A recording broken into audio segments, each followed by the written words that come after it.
Hello dear friends, welcome back to this video. इस video में हम देखने वाले हैं Rajasthan board class 9th subject Hindi का मॉडल पेपर कि अब की बार आपके हिंदी विषय का किस तरह से पेपर आएगा। तो बने रहिए आप मेरे साथ इस वीडियो में एंड तक। तो चलिए वीडियो शुरू करते हैं। इससे पहले हमने हिंदी के एग्जाम पैटर्न के ऊपर वीडियो बना दी है। अगर आपने वो वीडियो नहीं देखी है तो लिंक डिस्क्रिप्शन बॉक्स में मिल जाएंगी, आप उस वीडियो को जरूर देखें।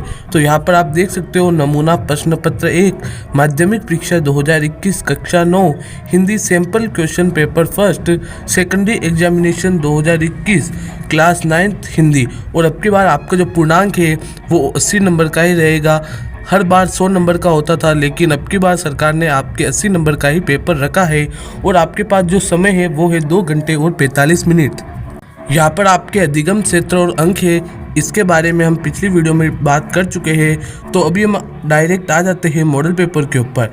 तो सबसे पहले आपके आएगा खंड ए, जिसके अंदर पहला क्वेश्चन होगा निम्नलिखित अपठित गद्यांश को पढ़कर कोई 5 प्रश्नों के उत्तर दीजिए 5 अंक का।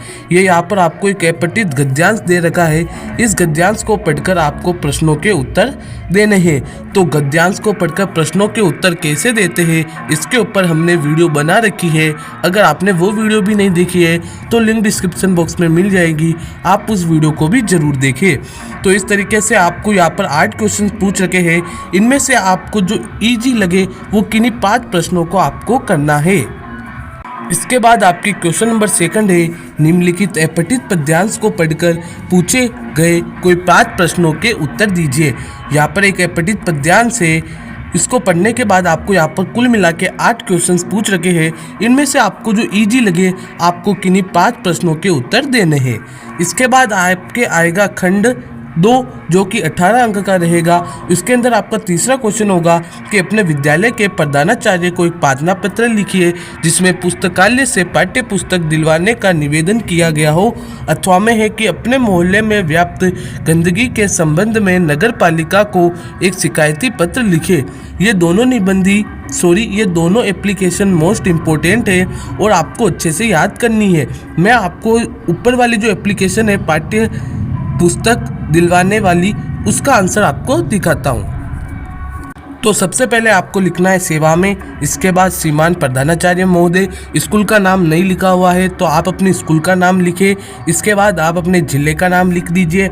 फिर विषय लिखना है पुस्तकालय से पाठ्य पुस्तक दिलवाने हेतु प्रार्थना पत्र। महोदय, निवेदन ये है कि मैं कक्षा 9वीं और सेक्शन के का छात्र हूँ।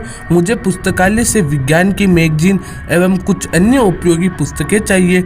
मेरे पास ये पाठ्य पुस्तकें नहीं होने के कारण मेरी पढ़ाई बाधित हो रही है। आपसे पुनः प्रार्थना करता हूँ कि आप मुझे पुस्तकालय से पुस्तकें दिलवाने की कृपा करें। आपका आज्ञाकारी शिष्य। इसके बाद आपको नाम नहीं दे रखा है तो आप अपना नाम लिख सकते हैं और यहाँ पर आपको साइड में दिनांक लिखनी होती है। तो इस तरीके से आप पाठ्य पुस्तक दिलवाने के संबंध में प्रार्थना पत्र लिख सकते हैं।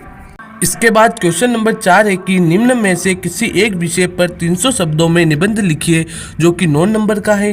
पहला निबंध है समाज में नारी का स्थान, दूसरा है इंटरनेट वरदान या अभिशाप, तीसरा है मेरे आदर्श शिक्षक, चौथा है स्वच्छ भारत अभियान।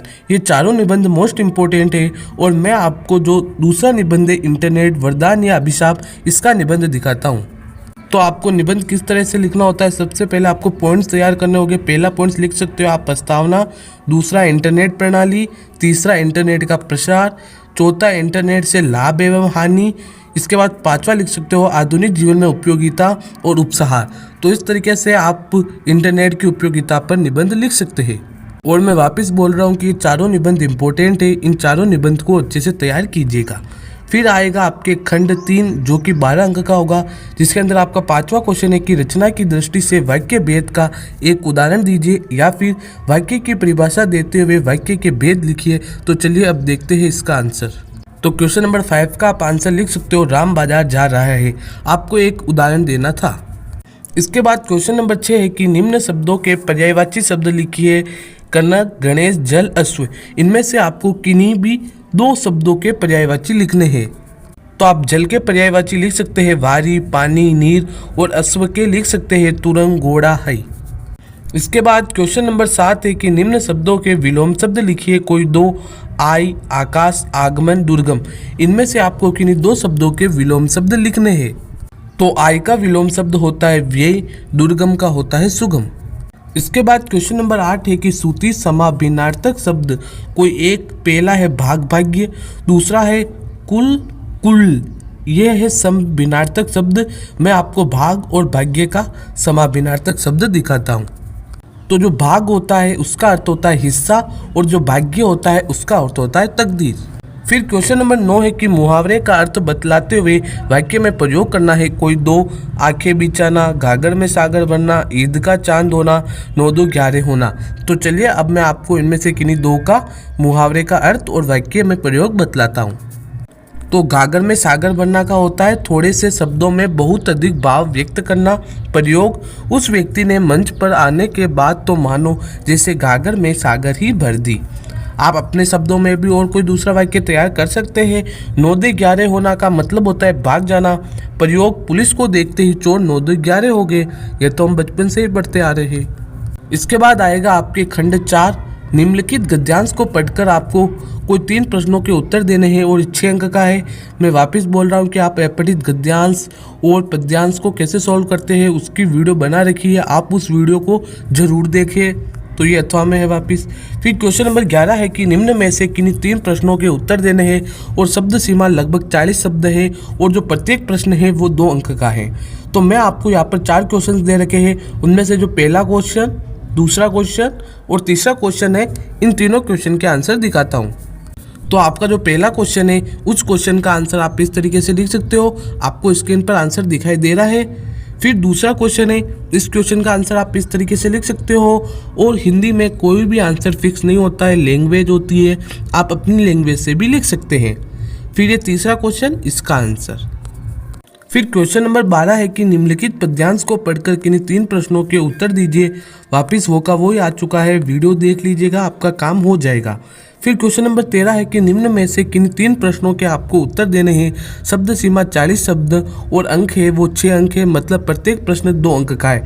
तो मैं आपको पहला, दूसरा और जो चौथा क्वेश्चन है उनके आंसर दिखाता हूँ। तो पहले क्वेश्चन का आंसर आपको इस तरीके से लिखना है और दूसरा क्वेश्चन है उसका आंसर आपको इस तरीके से, और जो तीसरा क्वेश्चन है उस क्वेश्चन का आंसर आपको इस तरीके से लिखना है।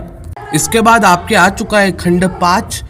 14वां क्वेश्चन है कि निम्नलिखित में से किसी एक प्रश्न का उत्तर देना है और उत्तर की सीमा है वो 100 से 120 है और अंक 8 है।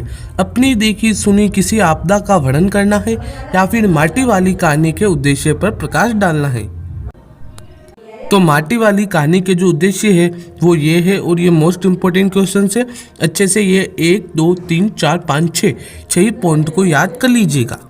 तो इस तरीके से हमने मॉडल पेपर और मॉडल पेपर के सारे क्वेश्चंस के आंसर भी देख लिए। फिर भी आपके कोई डाउट है तो आप कमेंट बॉक्स में लिख सकते हैं।